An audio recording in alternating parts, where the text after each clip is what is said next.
नमस्कार दोस्तों, OCN network में आपका स्वागत है। मैं हूं ओमकार चौधरी।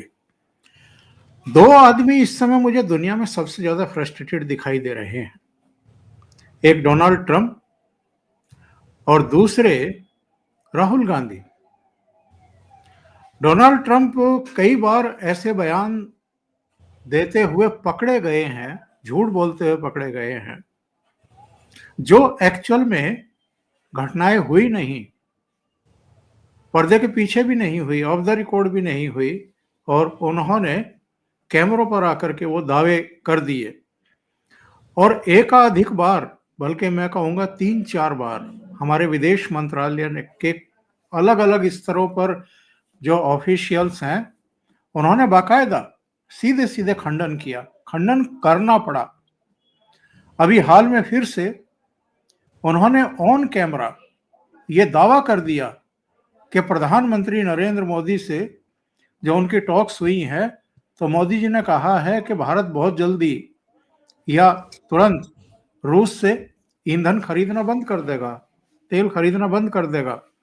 जब ये दावा किया गया उसी समय हमारा माथा ठनका, क्योंकि सारा मसला ये है 50% टैरिफ लगाए बैठे हैं और रिश्ते खराब किए बैठे हैं भारत से।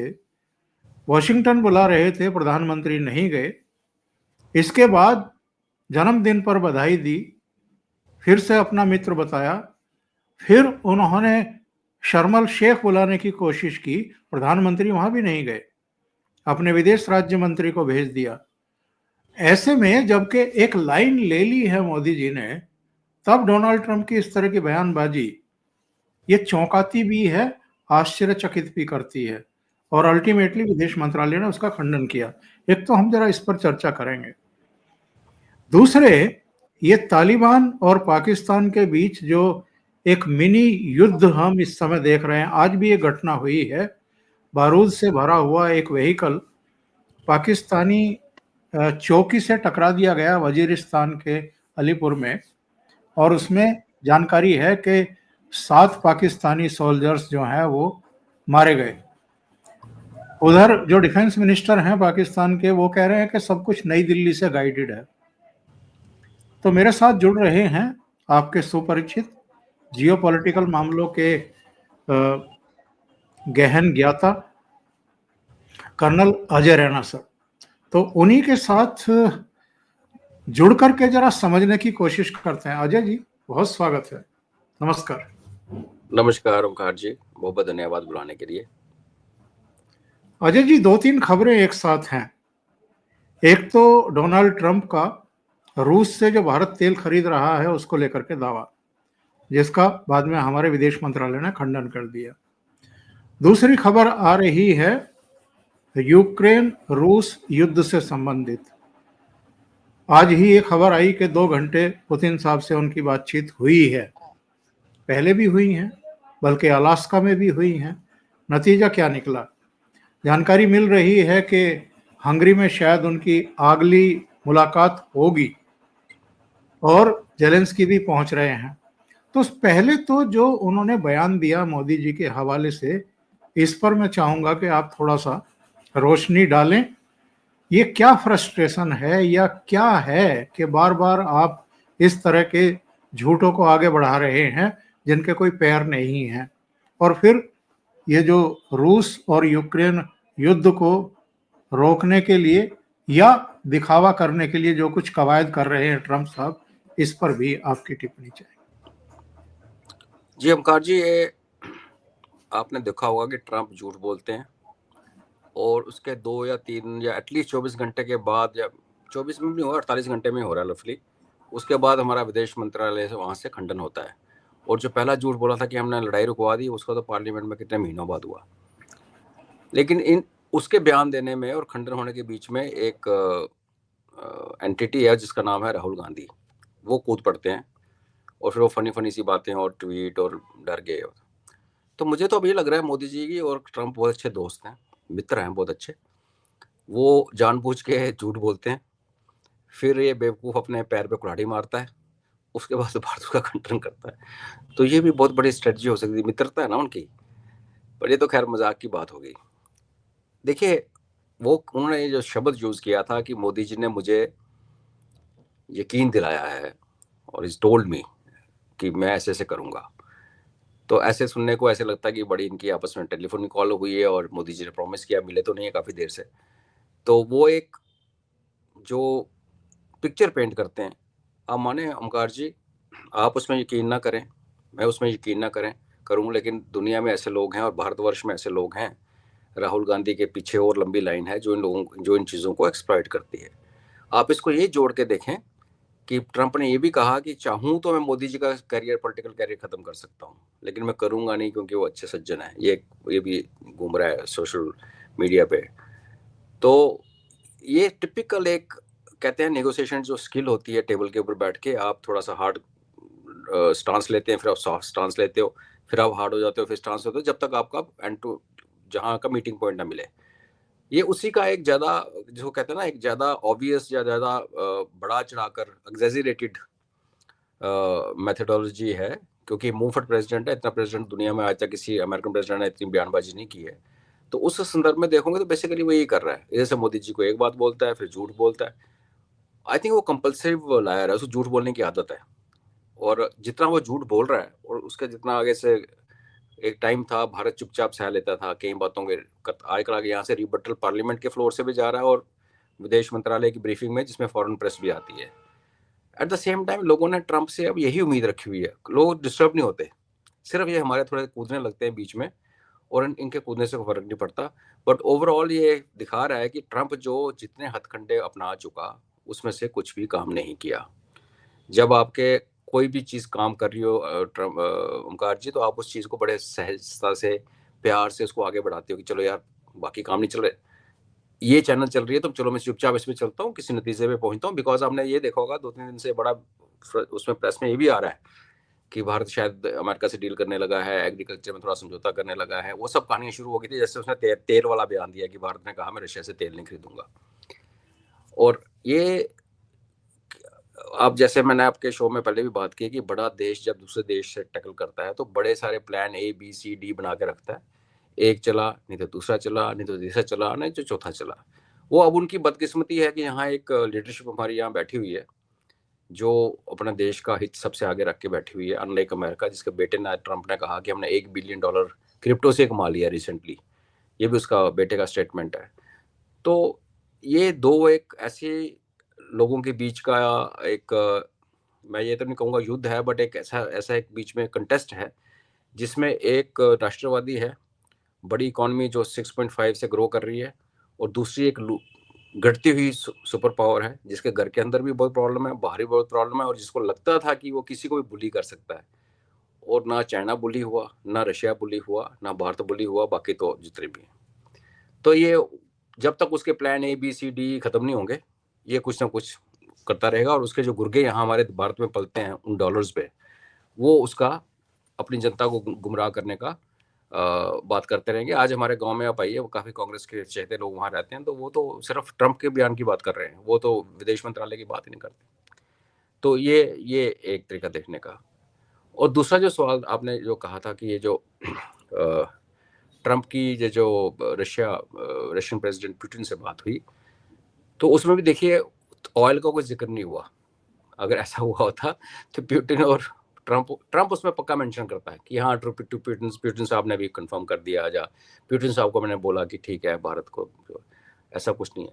वहाँ वो बात कर रहा है कि लड़ाई बंद करके ट्रेड शुरू करते हैं तो जितना पैसा कमाना था लड़ाई में कमा लिया, अब रिकंस्ट्रक्शन में कमाऊंगा और साथ में तेरे से ट्रेड शुरू करता हूँ, बिकॉज जब तुम ट्रेड नहीं करोगे तो हम तो भूखे मर जाएंगे, हमारी बिजली प्रोड्यूस होनी बंद हो जाएगी अमेरिका में, यूरेनियम नहीं आया तो बेसिकली एक जाल इसने ऐसा बुना ओमकार जी, जो कि किसी सुपर पावर के प्रेसिडेंट को शोभा नहीं देता।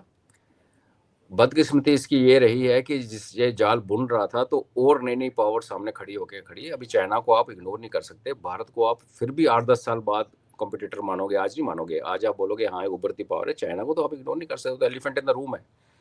और रशिया को आप 35 के 35 मुल्क मिलकर कुछ कर नहीं सके। तो ओवरऑल वही है, फ्रस्ट्रेटेड आत्मा है। अभी बुडापेस्ट में मिलते हैं नहीं मिलते हैं, आज जेलेंस्की मिलेगा आज व्हाइट हाउस में, देखते हैं क्या होता है। पुतिन जिसने इतना सब्र किया है, इतनी बड़ी लड़ाई को अपने तरीके से चलाया, लॉसेस भी सफ़र किए, लेकिन अपनी टॉलरेंस रखी।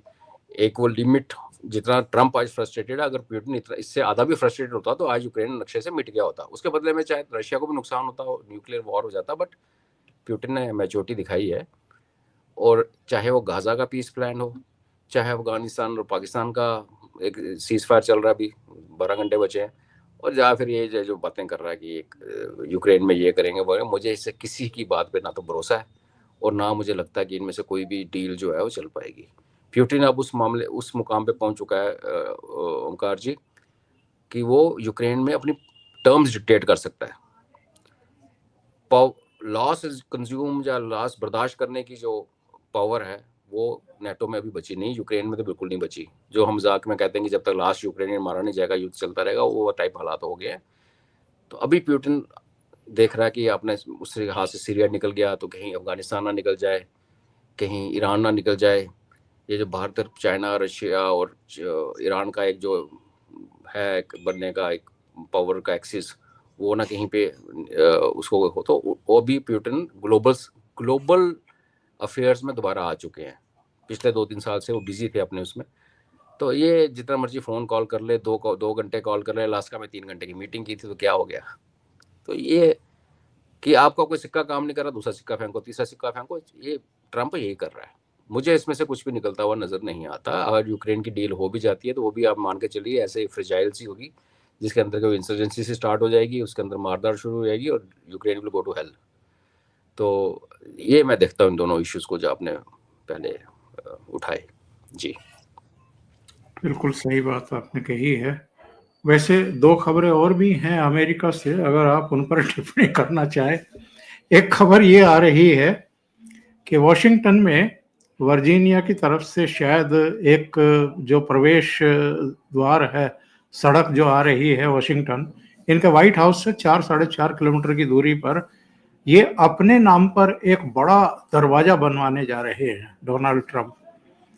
और दूसरे जो है, एक खबर ये आ रही है कि जो इनके पुराने राष्ट्रीय सुरक्षा सलाहकार थे बोल्टन, उनके खिलाफ इन्होंने कोई कड़ी कार्रवाई के आदेश दे दिए हैं। उन पर कुल 18 आरोप तय किए गए हैं। कुछ गोपनीय सामग्री, सूचनाएं उन्होंने अपनी निजी मेल पर डाली थी, इस तरह के आरोप लगाए हैं। और बोल्टन वो व्यक्ति हैं अमेरिका में संभवतः इस पूरे प्रकरण में, यानी भारत पर 50% टैरिफ लगाए जाने पर सबसे तीखे आरोप और तीखी प्रतिक्रिया बोल्टन ने व्यक्त की थी। इन पर अटैक किया था और ये कहा था कि पिछले 25-30 सालों में जो प्रयास हुए हैं भारत को नजदीक लाने के, उन पर ट्रंप ने पानी फेर दिया है। तो बोल्टन पर जो शिकंजा कसा जा रहा है वो इसीलिए तो नहीं कसा जा रहा है। बिल्कुल ओमकार जी, जिस दिन बोल्टन ने पहला स्टेटमेंट दिया था उसके कुछ घंटों के बाद उसके घर में रेड हुई थी, और उसी रेड फिर उठा के इन्होंने उसका एग्जामिनेशन करके, फोरेंसिक एग्जामिनेशन करके उसका प्रूफ बना के उसमें प्लांट कर दिया। तो वेंजफुल ट्रंप पहले टर्म में भी इसको बदले लेने की जो भावना इसके अंदर है, वो तब भी आपने देखी होगी कि पहले तो जब आया था फिर दरादर इसने अपने सलाहकार चेंज किए, इसको सैक किया, इसको सैक किया। इसके लिए इंसान एक रिफिल पेन की तरह वैल्यू देखता है, पैसा बहुत है, दिमाग चढ़ा हुआ, ऊपर से प्रेसिडेंट बन गया, कि इसको किसी भी इंसान को सोचता है कि डिस्पोजेबल है। ये इंसान को इंसान नहीं समझता, और वो इसकी एक पर्सनैलिटी का ट्रेट है जो सामने आ रहा है। इसने इस टेनर में उससे अभी कम किया है, पिछले टेनर में इसने काफ़ी लोगों को बेइज्जत किया था, काफ़ी लोगों को बदतमीजी की थी। इस बार एलन मस्क को शुरुआत की थी, उसके साथ बोल्टन के साथ हुआ। तुलसी गबार्ड के बारे में उल्टा पुल्टा बोल दिया कि okay who she doesn't know, she जो हेड इंटेलिजेंस की देखिए आप।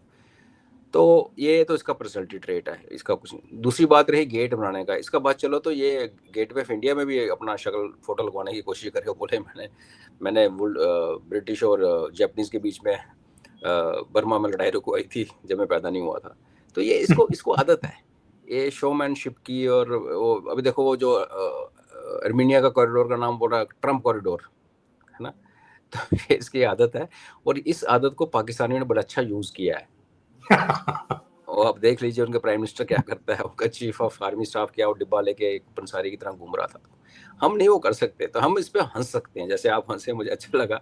एज भारतीय हमें हंसना चाहिए, और ये बेवकूफ़ इंसान है, चला जाएगा पर अमेरिका का बेड़ा गर्क करके जाएगा। ये हरकतें स्टेट्समैन वाली नहीं होती है ओमकार जी। आपने तो ज़्यादा दुनिया देखी है जी। तो चलिए अब अफगानिस्तान बॉर्डर पर चलते हैं। ये हो क्या रहा है, थोड़ा सा जरा इसके बारे में समझाइए। ओमकार जी, मैं कोई मेरे को भी अब एविडेंस मांगने लगोगे तो मैं नहीं दे पाऊंगा। मैंने इसके बारे में ट्वीट भी किया था कि ये ऑपरेशन सिंदूर चल रहा है। हमें देशवासियों को समझना पड़ेगा कि लड़ाई लड़ने के तरीके बहुत सारे होते हैं। मल्टी डायमेंशन वॉर की जब बात करते हैं आज की डेट में 9 डायमेंशंस में लड़ाई लड़ी जाती है। जो ऑपरेशन सिंदूर में हमने देखा वो एक डायमेंशन थी जिसमें गोला बारूद यूज हुआ, चेंज ऑफ आर्सेनल हुआ और एमओ हुआ, उसके बाद बंद हो गया। किसी और से लड़ाना, उनको गाइड करना, रिसोर्स करना, ये भी लड़ाई लड़ने का एक तरीका है। पाकिस्तान ने ऐसी वाली प्रॉक्सी वॉर बहुत लड़ी। पाकिस्तान ने अफगानिस्तान में स्ट्रेटजिक डेप्थ की बात करी तो आज तारीख तालिबान अफगानिस्तान ने टीटीपी को पाकिस्तान के अंदर डाल के उसको अपनी स्ट्रेटजिक डेप्थ उल्टी कर दी।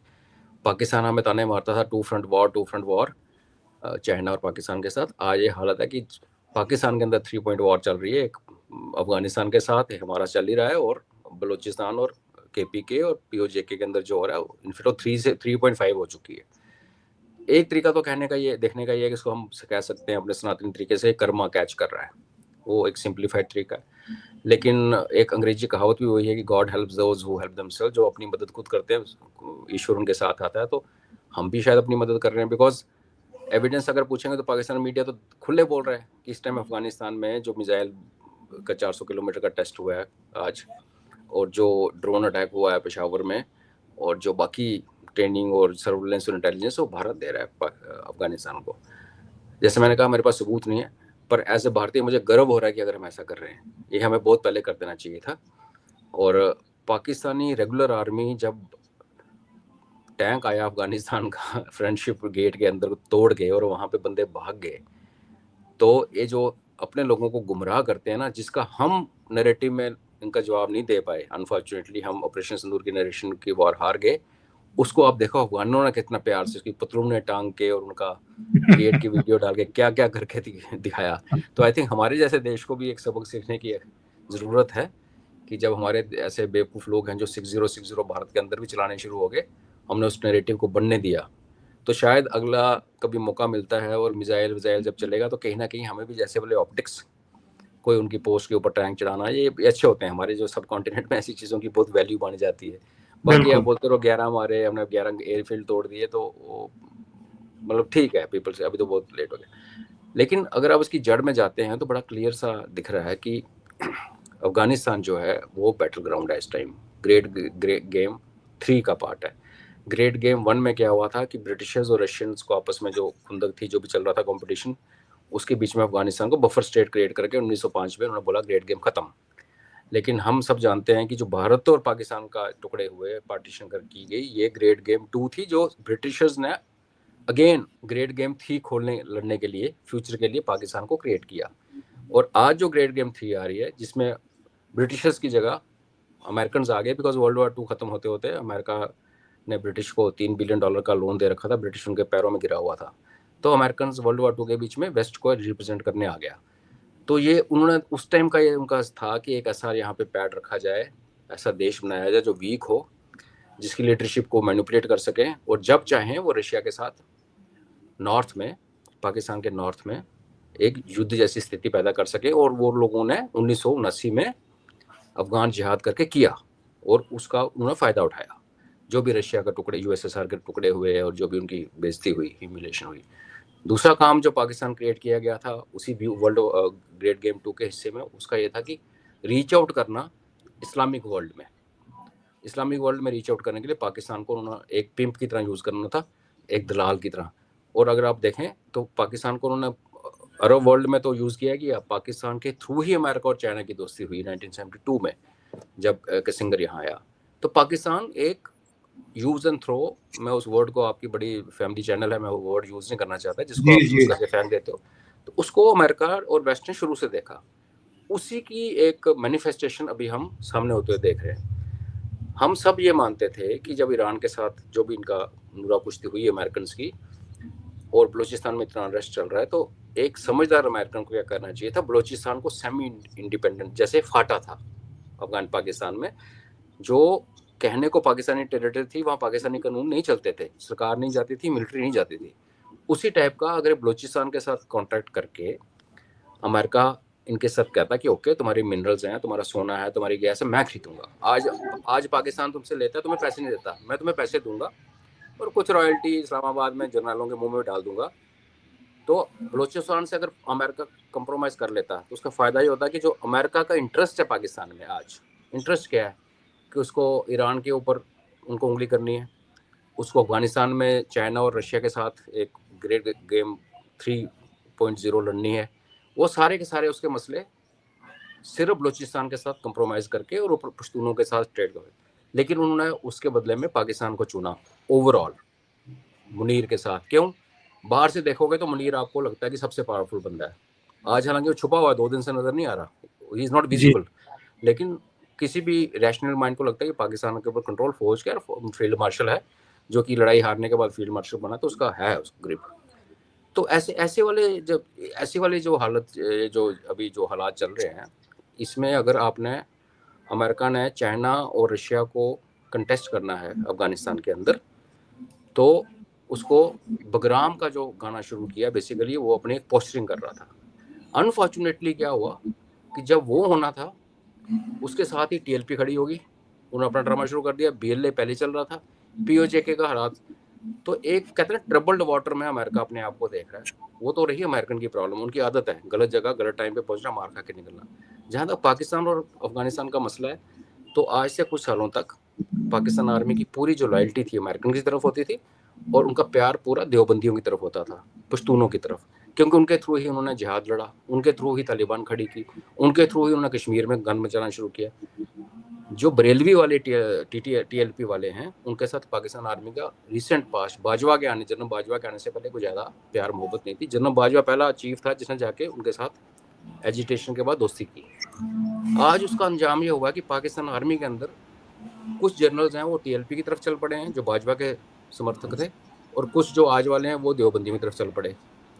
तो उससे प्रॉब्लम क्या हो रही है कि एक उनकी आर्मी के अंदर स्प्लिट खड़ी होगी, सोसाइटी पहले खड़ी होके जब लोच उनको मार रहे हैं, टीटीपी वाले मार रहे हैं, अब टीएलपी वाले मारने लगे, जिनके 800-800 बंदे भी फौज ने मार दिए, तो अब फौज की डिग्निटी जो आर्मी पाकिस्तान के अंदर थे वही खत्म हो गई। पाकिस्तान इससे ज़्यादा बुरे हालत में कभी नहीं था, और इसका पूरी की पूरी जिम्मेवारी पाकिस्तान की लीडरशिप, चाहे उसको हम मुनीर की तरफ से देखें, चाहे वो जो जूते चाट रहा था ट्रंप के 2 दिन पहले उसकी तरफ से देखें, पाकिस्तान की एलीट ने पाकिस्तान की हालत की है। आज पहली बार ऐसा हो रहा है कि पाकिस्तान को जो कंट्रोल करती है एजेंसी, जिसका नाम पाकिस्तान आर्मी है, उसको लोग गाली निकाल रहे हैं। आज लोग सड़कों पे उतर के जो कर रहे हैं, आज क्या किया पाकिस्तान ने, सारे अफगान बच्चे अफगानिस्तान के स्कूलों से नाम कटवा दिए, एक ऑर्डर दिया जितने अफगान बच्चे स्कूलों में पढ़े नाम काट दो। तो कराची में ऑलरेडी इस टाइम जब हम बातें कर रहे हैं, इस टाइम अगर आप देखेंगे लाइव, तो कराची में वहाँ के जो लोकल अफगान और पुलिस में लड़ाई चल रही है, हथापाई और ईंटबाजी पत्थरबाजी हो रही है। तो जिस चीज़ का हम बात करते रहे कि एक ना एक दिन पाकिस्तान ने टूटना है, वो प्रोसेस अभी स्टार्ट हो गया। कब ख़त्म होगी, कब वो आएगा, क्योंकि अमेरिका उसको बचाने की कोशिश करेगा, हमें ये नहीं भूलना चाहिए, अमेरिका पूरी कोशिश करेगा, टर्की बीच में आएगा, फंडिंग करेंगे, सब कुछ करने की कोशिश करेंगे, लेकिन जब ऐसे सिविल अनरेस्ट ऊपर से 2 तरफ से, एक ऑपरेशन सिंदूर इधर चल रहा है, एक अफगानिस्तान ने मारना शुरू कर दिया, तो आई थिंक पाकिस्तान का हर महीने हम ये बात करते हैं कि आज से पहले कभी इतना बुरा हाल नहीं था, लेकिन मैं आपको जो मैं बोल रहा हूँ उसका आप ये मान के उसको मैं कैसे एम्पलीफाई करता हूँ कि पिछले पूरे साल में, जो कि बहुत वायलेंट साल था 2024 का, 2400 फौजी मारे गए, फौजी, पुलिस वाले, फ्रंटियर कंस्टेबलरी, सब रेंजर मिला के पाकिस्तान के, बीएलए ने और टीटीपी ने मारे। अभी सितंबर हुआ है, 2500 ऑलरेडी मर चुके हैं सितंबर 30 को। ये जो अक्टूबर में मारे जा रहे हैं, जिसमें 50 एक दिन मरे, 22 एक दिन मरे, आज 7-8 मारे गए, ये काउंट तो इस हिसाब से चलते रहे तो एंड ऑफ दिस ईयर वो 2400 की जो फिगर है वो 4000 पे जाके रुकेगी जी, 3500 चार्ज, जो कि एक पाकिस्तान जैसी आर्मी के लिए बहुत बड़ा झटका है। एक पूरी फॉर्मेशन जिसको हम ब्रिगेड कहते हैं, ब्रिगेड प्लस, जिसको बनाने में, तैयार करने में, लोगों को ट्रेन करने में सालों लग जाते हैं, वो पूरे के पूरे साफ हो गए। इस स्पीड से चलते रहे तो पाकिस्तान आर्मी का जो ग्रिप है पाकिस्तान से वो निकलेगी, और जो फिर जब तक पाकिस्तान आर्मी की ग्रिप जब पाकिस्तान के से निकल गई तो फिर पाकिस्तान यूनाइटेड नहीं रह सकता। जी अजय जी, ये जो अमेरिका की री एंट्री हुई है पाकिस्तान में, इसकी वजह से ये सब हो रहा है, और इसी से जुड़ा हुआ सवाल ये है कि इसमें नई दिल्ली और बीजिंग की क्या भूमिका हो सकती है? देखिए, अमेरिका के अंदर जो पाकिस्तान की री एंट्री हुई है उसको मैं कहूँगा कि ट्रंप ने पाकिस्तान को गोद में लिया। अमेरिका शायद एज ए नेशन ये ना करता। अगर अमेरिका में एक पावर पॉइंट होता, एक पावर सेंटर होता, शायद ये ना होता। ट्रंप जो कि अपने सेल्फिश इंटरेस्ट, बिजनेस इंटरेस्ट के लिए जाने जाते हैं, जिनके बेटे ने अभी बयान दिया है कि हमने $1 बिलियन क्रिप्टो करेंसी से कमाया है, उसने क्रिप्टो करेंसी के लालच में डील की 22 अप्रैल के हमले के 2 दिन बाद। तो ये एकदम से जो चैप्टर खुला, उसका खमियाजा देखो पाकिस्तान को कैसे भुगतना पड़ रहा है। अगर मानते ही ना होता, ये दोस्ती ना होती और अमेरिकन जा तो पाकिस्तान की चुपचाप हेल्प जैसे पहले कर रहे वैसे करते रहते या ना करते। तो गाजा में जब सीज फायर की बात हुई और वहां पे उसने ट्रंप ने इन दोनों को साथ में क्रेडिट दिया, जो मैंने आपको पहले ही कहा था कि 47 में भी पाकिस्तान की क्रिएशन इसलिए की गई थी कि इस्लामिक वर्ल्ड में जो बात करनी है, गंदा काम करना है, वो इनसे करवाएंगे। तो उससे क्या हालात पैदा हो गए कि आपके देश के अंदर आप मानेंगे अगर अमेरिका और पाकिस्तान की ये सो कॉल्ड दोस्ती ना हुई होती, उधर गाजा का जो भी सीज फायर जो टूटेगा, आप हमें पता है वो हो जाता, तो पाकिस्तान में इस टाइप का रिएक्शन नहीं आता, क्योंकि पाकिस्तान ने अपने पासपोर्ट के ऊपर बड़ा प्राउडली लिखा हुआ है कि not for travel to Israel. और उस पाकिस्तान का चीफ प्राइम मिनिस्टर जो है वो ट्रंप के बगल में खड़ा है और उसको ग्रेटेस्ट स्टेट्समैन का उपाधि दे रहा है, और वो ट्रंप उसको कह रहा है कि ये दो जो हैं गाजा पीस प्लान में हमारे मेरे साथ खड़े हैं सीज फायर में। उस सीज फायर को जो पाकिस्तानी मुस्लिम्स हैं वो हार मान रहे हैं कि आपने गाजा तबाह कर दिया, इतने बच्चे मार दिए, और भी कह रहे हो सीज फायर, और इन्हें नहीं केस अमेरिका इसराइल का सीज फायर हम सबको पता है। तो ये जो कॉम्प्लिकेशन अराइज हुई है और टीएलपी खड़ी हो गई, इसका पूरा क्रिएटर जो है वो ये उसका श्रेय जो है वो दोस्ती, जो अभी नई दोस्ती ट्रंप और आसिम मुनीर के बीच में हुई है, तो इसमें तो कोई डाउट नहीं। रही बात भारत और चाइना की, ओमकार जी, चाइना को बहुत बड़ा लॉस सफ़र करना पड़ा है पाकिस्तान के अंदर। ऑलमोस्ट 40-45 बिलियन डॉलर का सी पैक उसका ख़त्म हुआ। वो तो एक बात थी, वो तो पता ही था, हो ही रहा था। फिर उसने चाइना ने जब मार पड़ी और टीटीपी और बीएलए ने वो सी पैक ख़त्म किया था अमेरिका के आने से पहले, तो उन्होंने एक काबुल में मीटिंग की, पाकिस्तान का फॉरेन मिनिस्टर, अफगानिस्तान का फॉरेन मिनिस्टर और चाइनीज़ फॉरेन मिनिस्टर। क्या बात हुई कि ओके टीटीपी को बोलो कि हमें ना तंग करे, हम नीचे बीएलए की तरफ नहीं जा सकते, वो सुनते नहीं किसी की, तो हम यहाँ से पेशावर से हम अपना सी पैक को ऊपर घुमा के काबुल में ले जाएंगे। ये अनाउंसमेंट भी हुई। तो हम सबको पता था ये बात हो रही है, उससे पहले हम बात कर रहे थे कि काबुल से हो सकता है ये सी पैक घूम के ईरान में जाए, जो सीरिया के लूज करने के बाद रशिया और चाइना अफोर्ड नहीं कर सकते ईरान को लूज करना। तो वो कॉम्प्रोमाइज चल रहा था, टीटीपी शांत हो गई थी थोड़े दिन के लिए। फिर आ गया अमेरिका, और अमेरिका ने आके फिर वो जो गदर मचाया चाइनीज़ को, बिल्कुल ही आउट है। अभी चाइनीज़ ग्वादर जो पोर्ट है वो आइसोलेटेड है, पीछे से रोड कनेक्टिविटी है नहीं। किस दिन भारतीय सेना ने वहाँ पे नेवल ब्लॉकेड लगा दिया तो वो वहीं के वहीं धरा रह जाएगा। तो जब एक देश पे आप ऐसी चीज़ थोपते हो, और वो देश जिसने आपको 10 साल पाला है, जब अमेरिका आपको लात मार के निकल गया था, तो वो बुरा तो मानेगा। और चाइनीज़ गेम्स और चाइनीज़ साइकोलॉजी पूरी दुनिया में फेमस है। तो इसलिए अभी अफगानिस्तान के अंदर हालांकि भारतीयों के ऊपर ब्लेम आ रहा है सारा, हमारे ऊपर कहा जाए कि इनके ट्रेनर हैं, इनके साइंटिस्ट हैं, वहाँ चाइना अपनी गेम खेल रहा है, चाइना ईरान के अंदर अपनी गेम खेल रहा है। और हम अगर अफगानिस्तान के साथ खड़े होके उनको ट्रेन कर रहे हैं या उनको मिसाइल्स की कुछ कर रहे हैं, तो उसमें खराबी क्या है? हमने तो ओपनली कहा है कि अफगानिस्तान जो हमारा मित्र देश है, उनके साथ हमने पार्लियामेंट बना के दी, हमने उनको फुल डिप्लोमेटिक स्टेटस नहीं दिया, बट जो स्टेटस हमारा उनके साथ जो रिलेशनशिप है डिप्लोमेटिक, वो किसी स्टेटस से कम नहीं है।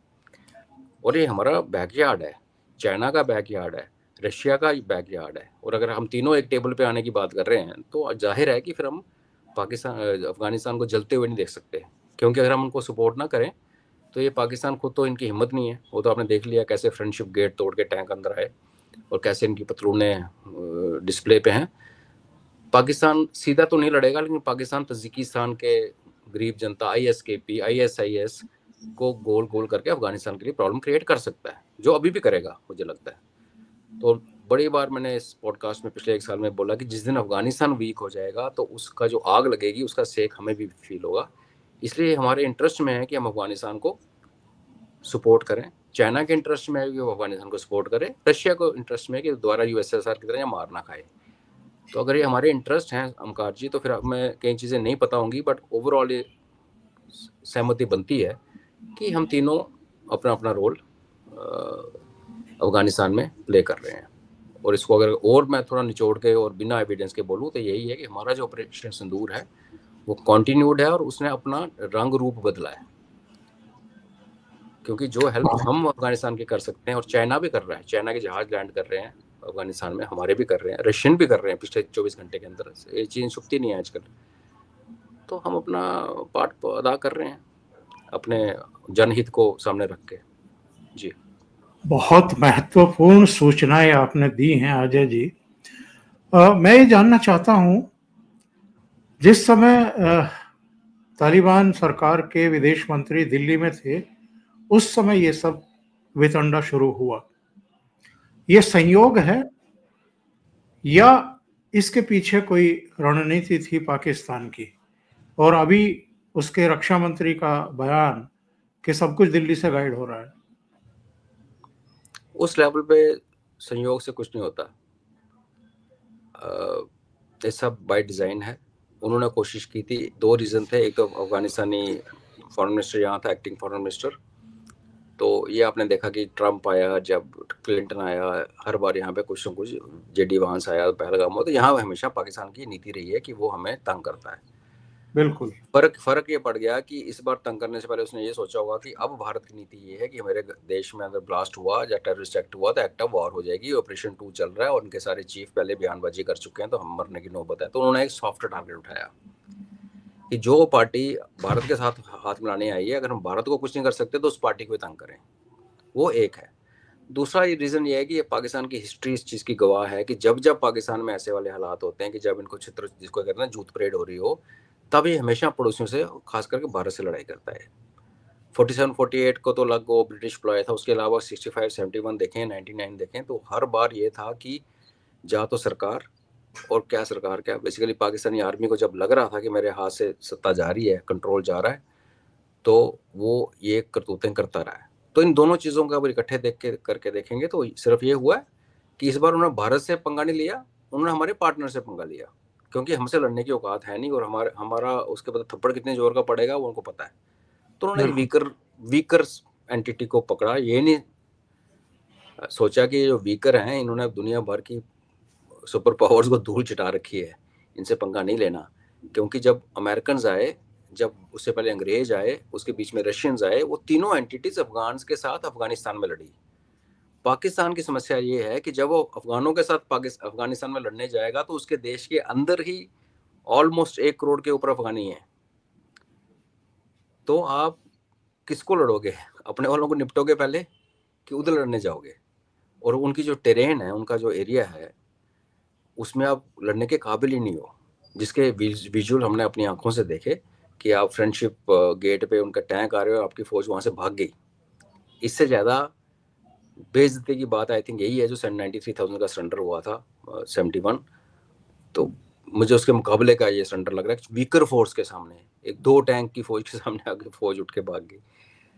तो ये इसको मैं इस तरीके से देखता हूँ। और विपरीत काले विपरीत बुद्धि, विनाश काले विपरीत बुद्धि का एक क्लासिकल एग्जांपल है कि आपके देश में हालात ख़राब हैं, भारत आपको पिटाई कर रहा है, अफगान आपको धमका रहे हैं, बीएलए आपकी बात नहीं सुन रहा, और इस हालत में आपने अमेरिका से समझौता कर लिया अपने मिनरल्स का। चलो कर लिया तो अब चुपचाप तुम अमेरिका की हेल्प लो, इंटेलिजेंस लो, इन्होंने किया भी था शुरू, और जो भी आपने अपना बलोचों को किसको न्यूट्रलाइज करना करो, ढंग से काम करो। आप एक नया फ्रंट नहीं खोल सकते।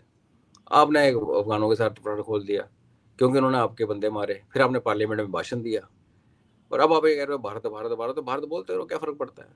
हम बोलते हैं लाओ डोजियर, दिखाओ सबूत। तो दुनिया तो आपको पता है, जिसकी लाठी उसकी भैंस, ओमकार जी। अमेरिका ने कभी किसी की परवाह नहीं की, ना यूएन उसको रोक सका। जब उसको ईरान में घुसना था वो घुस गया, जब अफगानिस्तान में घुसना था घुस गया, जहाँ यूएन नहीं मिला नेटो को लेके चल पड़ा। तो अब अगर हम कहते हैं कि 2047 में हम एक डेवलप्ड नेशन बनेंगे, तो आज ही हमें अपने मसले थोड़े से दिखाने शुरू करें। ये नहीं होगा कि 2047 को स्विच होगा, उसको ऑन करेंगे तो दुनिया बड़े वाह वाह वाह, ऐसे नहीं होता ना। ये बहुत लंबी जर्नी है। अगले 25 साल हमें जहाँ दम दिखाना पड़ेगा, जहाँ पे आंखें दिखानी पड़ेंगी, जो हमने काम करना है चुपचाप वो करना पड़ेगा। और अगर आप अमेरिका का राइज देखें, इवन चाइना का राइज देखें, इसी तरीके से हुआ है। Mix of muscle, mix of shrewd diplomacy and साथ में क्राफ्ट्समैनशिप, ऐसे ही आप उभर सकते हो, अदरवाइज नहीं। तमाशबीन देख के बन के आप विश्व की एक सुपर पावर नहीं बन सकते, सिंपल सी बात है जी। क्या टीएलपी का खेल खत्म कर दिया है मुनीर ने, या टीएलपी फिर वापसी करेगा? पाकिस्तान की आधी से ज़्यादा पॉपुलेशन टीएलपी को फॉलो करती है। जो लाहौर के नीचे की जितना ग्रुप है उन पे तलबीक वालों का ग्रुप है, बरेलवी स्कूल ऑफ थॉट का उनका है। अब ये खत्म होगी नहीं होगी ये डिपेंड करता कि हम क्या करेंगे। सीधी सी बात मैं आपको बता रहा हूँ, लोग ऐसे बात करें पसंद नहीं करते होंगे।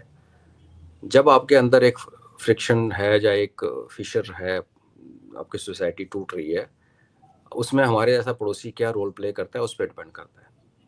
नंबर्स में की बात करें तो तलबीगी जमात के पास नंबर्स हैं, आधा पाकिस्तान उनके नीचे है। और आप उसको आइसोलेशन में मत देखिए। पश्तून जो कि देवबंदी हैं, उन्होंने पहले ही बोला कि हमने नहीं लड़ना पाकिस्तान के साथ भारत के खिलाफ। जब ऑपरेशन सिंदूर तैयारी हो रही थी, पश्तूनों ने, जो उनकी लीडरशिप का एक बयान था कि हमारी फौज भारतीय फौज से नहीं लड़ेगी। वो तो ऐसा मौका आया ही नहीं कि हमें अंदर जाना पड़े। और दूसरे बलोच हैं, उनको इस्लामिक आइडियोलॉजी लेना देना नहीं, वो अलग लेवल पे हैं उनको आप। लेकिन ये दो जो कम्युनिटीज़ हैं पाकिस्तान की, सबसे मेन जो पाकिस्तान की आर्मी की जो इज्जत है वो इन दो के कारण। और तीसरी कम्युनिटी जो तगड़ी है वो है पुंछी, जो कि आज़ाद कश्मीर जिसको बोलते हैं, वो ऑलरेडी विद्रोह कर चुके हैं। और ऊपर जो एनएलआई बैठी है, नॉर्दर्न लाइन इन्फेंट्री, जो कि गिलगित के लोग लड़ाके हैं, वो भी अच्छे लड़के, पहाड़ हिमालय में लड़ने वाली फौज है, उनकी भी एजिटेशन चल रहा है। तो आज आकर बचा क्या आपके पास? पाकिस्तान पंजाब और पाकिस्तानी पंजाबी फौज, और ऊपर से सिंधीज जिनकी लड़ाई का वो ज़्यादा, उनका लड़ाई लड़ने का तरीका ट्रेड वाला है, वो बंदूक की लड़ाई नहीं लड़ते। तो ऐसे हालत में आप देखें, जो सामने पाकिस्तान आपको नज़र आ रहा है, उसकी क्या वैल्यू है, वो क्या कर सकता है और कितना बर्दाश्त कर सकता है जब थप्पड़ पड़ेगा, वो तो आने वाला समय बताएगा। बट आई थिंक अंत की शुरुआत जिसकी बात हम 2-2.5 साल से कर रहे हैं, वो सामने होती हुई नज़र आ रही है। और एज ए भारतीय हमें उसी में इंटरेस्ट होना चाहिए कि एक गंदा पड़ोसी जो हमारे लिए ट्रबल क्रिएट करता है कैसे टूटे, ख़त्म हो, ताकि हम अपनी ज़िंदगी आराम से, जो हमारे अंदर छोटे छोटे पाकिस्तान बने हैं उनको भी सबक मिले और फिर हम आराम से रह सकें। और ये बैठे बिठाए जो टीटीपी पर इन्होंने बमबारी की है, जो दावा किया था कि हमने टीटीपी प्रमुख को मार दिया, उसका तो वीडियो आ गया। वो तो पहाड़ी में बैठा हुआ आराम से जो है अपना काम कर रहा है। तो ये क्या बहुत भारी पड़ने वाला है पाकिस्तान को? वो आपको दिख ही रहा है। आप ड्रोन रोक सकते हो टेक्नोलॉजी के साथ। अगर आप डरपोक भी हो, पंजाबी पाकिस्तानी हो, लड़ नहीं सकते, तो आप टेक्नोलॉजी का यूज़ करके, अमेरिका की हेल्प लेके आप ड्रोन को रोक सकते हो। आप शायद मिसाइल को भी रोक सकते हो, एटलीस्ट जो अफगानिस्तान से आ रही हैं। हमारी वाले तो अमेरिका भी रोक नहीं सकता, तो ये क्या रोकेगा? लेकिन आप इंसान जो सुसाइड मिशन पे आ गया, उसको नहीं आप रोक सकते। और वो आपको ऐसी जगह मारेगा। आज भी जो आज मारे हैं 7 पुलिस वाले, तो उनका एक फिदाइन आता है और 7, 8, 10 को लेके चला जाता है। और 8, 7, 8, 10 पाकिस्तानी जैसी एक ओवर पॉपुलेटेड कंट्री में शायद इतना फर्क ना पड़े। इनके जवान बड़े गरीब तबके से आते हैं, कोई जमींदारों के पॉलिटिशियन के बच्चे इनकी फौज में जवान नहीं है, जो हैं वो अफसर हैं।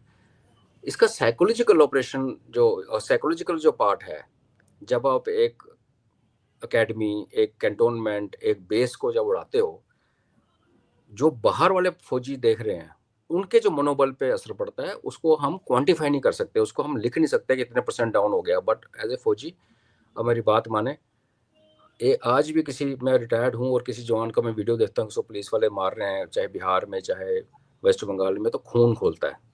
बिल्कुल, है ना? आप ये इमेजिन कीजिए कि जब एक फौजी को ये दिखे कि उसके साथ वाले उड़ा दिए गए सुअरों की तरह, तो वो गुस्सा नहीं करता, उसको फिर डर लगना शुरू होता है। इसलिए आपने वीडियोस देखे होंगे पाकिस्तानी रेंजर्स के, जो कह रहा भैया इस फौज में मत आओ, बहुत पिटाई हो रही है, हम गलत जगह पे फंस गए। तो किसी को चाणक्य नीति जैसे बोलते, तोड़ना है अंदर से, तो उनका जो फाइबर होता है उसको तोड़ना पड़ता है। पाकिस्तान का एक ही फाइबर है जिसने पाकिस्तान को जोड़ कर रखा है, उसका नाम है पाकिस्तान आर्मी।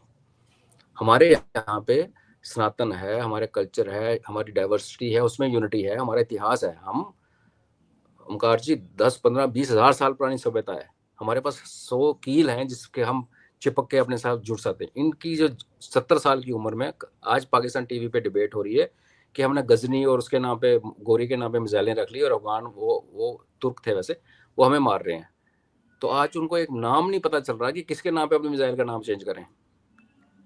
किसके, आप बताइए, आप अगर पाकिस्तानी, किसके जिन्ना था उसको आप कहते हो शिया है, और शिया को पाकिस्तान में इस्लामिक नहीं मानते, तो जिन्ना के नाम पे आप मिसाइल रख नहीं सकते। भुट्टो को आपने टांग दिया, तीसरा जेल के अंदर है। रहे आपके सो कॉल्ड फील्ड मार्शल्स और डिक्टेटर्स, किसने 71 में मार खाई, किसने 65 में मार खाई, किसने 99 में मार खाई, और कोई अभी संदूर में खा गया। तो किसके नाम पे रखोगे आप? तो जिस देश को 4 नाम नहीं मिल रहे अपने मिसाइलों के नाम रखने के लिए, उसकी क्या हिस्ट्री होगी, उसकी क्या इंस्पिरेशन होगी, उसकी क्या मोटिवेशन होगी, और उस देश की फौज को जब अपने बेस उठते हुए नजर आते हैं तो उनके मनोबल पे कितना असर पड़ेगा, वो तो अभी एक समझने की बात है। और एज ए फौजी, एज ए भारतीय, मुझे लगता है कि सबसे गहरी चोट जो पाकिस्तान को आज लग रही है वो मैन पावर में नहीं लग रही, उनकी साइकोलॉजिकल, जो उनको विजुअल दिख रहे हैं, उनके बच्चे भी तो देख रहे हैं ना, पतलून टांग रखी है अफगान ने, एक ने टैंक उसेड़ दिया, उसके अंदर तोड़ दी पोस्ट। ये विजुअल जो है वो आपके साइक में चले जाते हैं, और ये सबसे बड़ा आउटकम जो पाकिस्तान को सबसे बड़ा हर्ट होगा आने वाले दिनों में, ये पार्ट है। हथियार आते हैं जाते हैं, वो हमारे बेवकूफ़ हैं जो कहते हैं रफेल कितने हैं, ऐसा कोई देश नहीं गिनता। ये चीज़ें खराब होने के लिए, बर्बाद होने के लिए बन रही हैं लड़ाई में। साइकोलॉजिकल इम्पैक्ट जो है वो आर्मी के अंदर पाकिस्तान बहुत गहरा होने वाला है। अजय जी, बहुत बहुत धन्यवाद इतना समय निकालने के लिए और बहुत महत्वपूर्ण मुद्दों पर चर्चा करने के लिए। Thank you so much sir. धन्यवाद। जय हिंद। जय हिंद।